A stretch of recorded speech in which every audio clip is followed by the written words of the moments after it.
గురుకులాల మీద నమ్మకం సన్నగిల్లింది అధ్యక్ష. ఇది నోటి మాటతో చెప్తలేని అధ్యక్ష.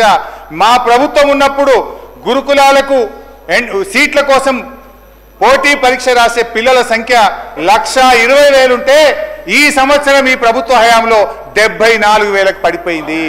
50,000 మంది పిల్లలు గురుకులాల్లో పోటీ పరీక్ష రాయడానికే జంకుతున్నారంటే పిల్లలు బతికుంటే చాలని తల్లిదండ్రులు అనుకుంటున్నారు కనుక గురుకులాల ప్రతిష్ట మీరు దెబ్బతీసింది కనుక ఇవాళ పోటీ పరీక్షకు విద్యార్థుల సంఖ్య కూడా తగ్గింది అధ్యక్ష. కాంగ్రెస్ ప్రభుత్వం ఆనాడు మా మీద చాలా ఆరోపణలు చేశారు, మా సబితక్క చెప్పేది. కానీ ఇవాళ ఏడాది కాంగ్రెస్ పాలనలో ఈ రాష్ట్రంలో 1,913 ప్రభుత్వ పాఠశాలలు మూతబడ్డాయి. 1,913 ప్రభుత్వ పాఠశాలలు ఈ కాంగ్రెస్ ఏడాది పాలనలో మూతబడ్డాయి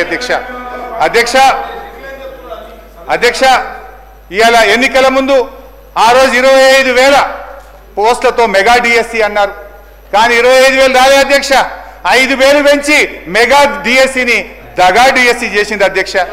ఇక ఫీజు రియంబర్స్మెంట్ అధ్యక్ష, భట్టి గారు తన బడ్జెట్ ప్రసంగంలో చాలా గొప్పగా చెప్పిండు అధ్యక్ష. నేను చాలా సంతోషపడ్డా.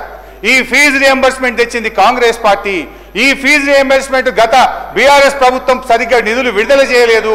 ఈ ఫీజు రియంబర్స్మెంట్ ద్వారా మేము క్రమం తప్పకుండా డబ్బులు ఇస్తాం. పేద విద్యార్థులు బీఆర్ఎస్ హయాంలో ఫీజు రియంబర్స్మెంట్ డబ్బులు రాక వాళ్ళ సర్టిఫికెట్లు రాక చాలా బాధలు పడ్డారని చెప్పి భట్టి గారు చాలా గొప్పగా సెలవిచ్చారు అధ్యక్ష. నేను అడుగుతున్నాను అధ్యక్ష, మీరు అన్నారు మా మీద ఆరోపణ చేశారు మీ బడ్జెట్ స్పీచ్ లో. నేను అడుగుతున్నా, 15 నెలల కాంగ్రెస్ పాలనలో ₹1 ఫీజు రియంబర్స్మెంట్ విడుదల చేశారా? ఇదేనా మీ దళిత గిరిజన బలహీన వర్గాల విద్యార్థుల మీద మీకున్న ప్రేమ అని ఆవేదనతో అడుగుతున్నాను అధ్యక్ష. మీరు అంటున్నారు మమ్మల్ని విడుదల చేయలేదని.